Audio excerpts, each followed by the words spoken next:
be Jesus and Mary.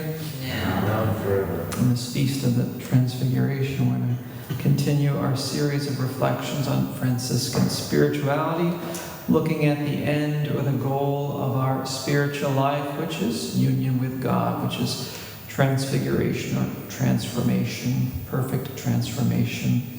We'll also look at the means used to reach this end, as well as the fruits or the benefits of those who strive with goodwill towards perfection, towards that perfect union with God. Today we'll begin by looking at the end game of it all. Every Catholic spirituality, whether in theory or in practice, everyone points us to that goal and purpose of our life, which is union with God. And the goal couldn't be any different, given that everyone should aim at arriving at God's standard of perfection for us. And perfection is found in the measure that we unite ourselves to God. But there are different ways of setting out the work for our progressive union with God, and it's in this that various Christian spiritualities diversify. Franciscan spirituality, because it sees God above all as love, and creation and the incarnation and our sanctification as all works of love. Even in the return of man to God, Franciscanism will accentuate the important predominance of supernatural charity, which it identifies substantially with grace. So for us, sanctifying grace and charity are the same thing. The journey towards perfection, meaning towards union with God, isn't a journey that we undertake on our own initiative or that we carry out alone, counting only on our own talents and strength.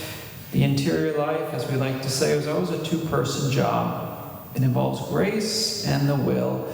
It involves the divine initiative and our correspondence. It involves us and Christ together. From the beginning of our spiritual life, we acquire an awareness of our relationship with God.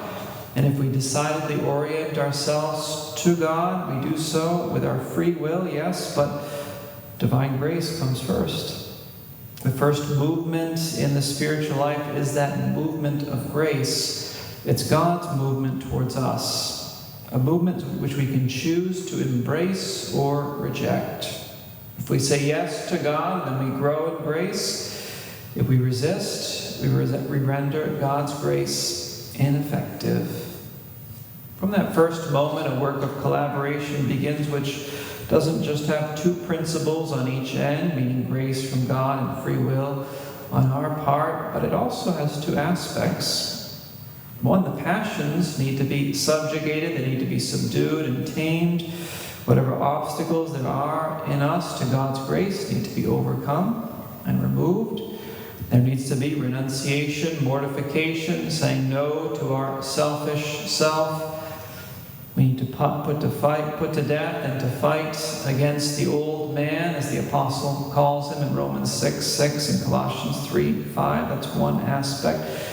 The other aspect is virtue. Virtue needs to be cultivated and grown in us. We need to learn how to discern and welcome and embrace the inspirations that come from God. We need to conform ourselves to Christ, unite ourselves to Him, to build up in Him the new man in justice and in charity. So the first of those aspects is called the ascetical part of the spiritual life. The second is called the unitive or the mystical aspect.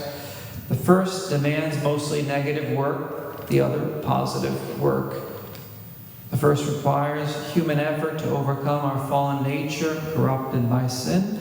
And the second, in the mystical or the unitive part of the spiritual life, what shines out or stands out or dominates is the initiative of grace, which guides us from the one spiritual high point to another and to another.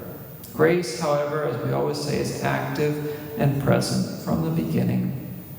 Even the denying of ourselves and the ascetical practices wouldn't be worth anything and wouldn't benefit us if they weren't sustained by God's grace.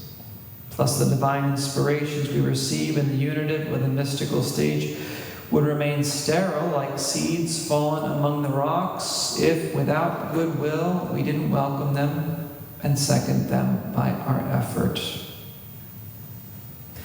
The way of perfection can be successfully traveled in two ways. One, by primarily looking at ourselves, by measuring the steps that we've taken, the steps that we still need to take, by having a plan of action for going deeper into our faith and growing, which includes what vices we need to combat, virtues we need to acquire.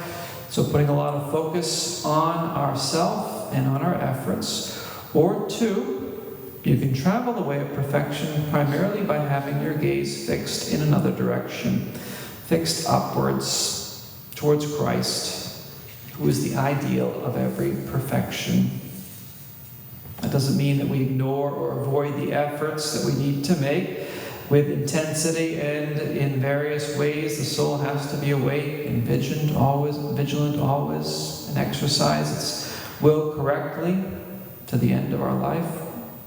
But from the beginning, we better understand that as indispensable as it is, the will is just a means to which we must have recourse without counting too much on human planning and programs, without trusting too much in our schemes, our schedules, and our routines, which, in their mechanical aridity, don't give a real precise ideal or idea of the spiritual life, as helpful as they are. Spiritual life is a life that's profound and mysterious precisely because it's supernatural, and it's not reducible to standardized formulas or mathematical equations, as disappointing as that might sound to mathematicians and engineers. More than analyzing ourselves, the Franciscan way looks to fall in love with the ideal, with Jesus. And in the powerful supernatural attractiveness that he exercises over us, we find the strength to overcome the obstacles that nature places in the way of that road of perfection. And even at the beginning, the ascetical work is placed in relation to the scope that it aims at, which is destroying what's bad in us in order to build up what's good. Renouncing oneself in order to conquer oneself. By renouncing so that Christ will triumph in me, essentially. Detachment is always a means for arriving at union with God, which is the supreme need of love. Love is at the top of the interior life. It's like the fire that absorbs and consumes everything. But Franciscans insist that love is also at the beginning of the spiritual life, like a spark that begins the fire of repentance and feeds mortification. So the first path of growth, primarily ascetical, personal conquest path, is the more non-Franciscan one, because it gives more importance to your own personal activity. That's what's called anthropocentric spirituality, man-centered. The second path, which prizes above all the working of grace, is theocentric or Christocentric spirituality. And it's primarily mystical, and precisely that is the focus of Franciscan spirituality, without denying or neglecting the other. Focus on Jesus more than on yourself. That's the Franciscan path in a nutshell.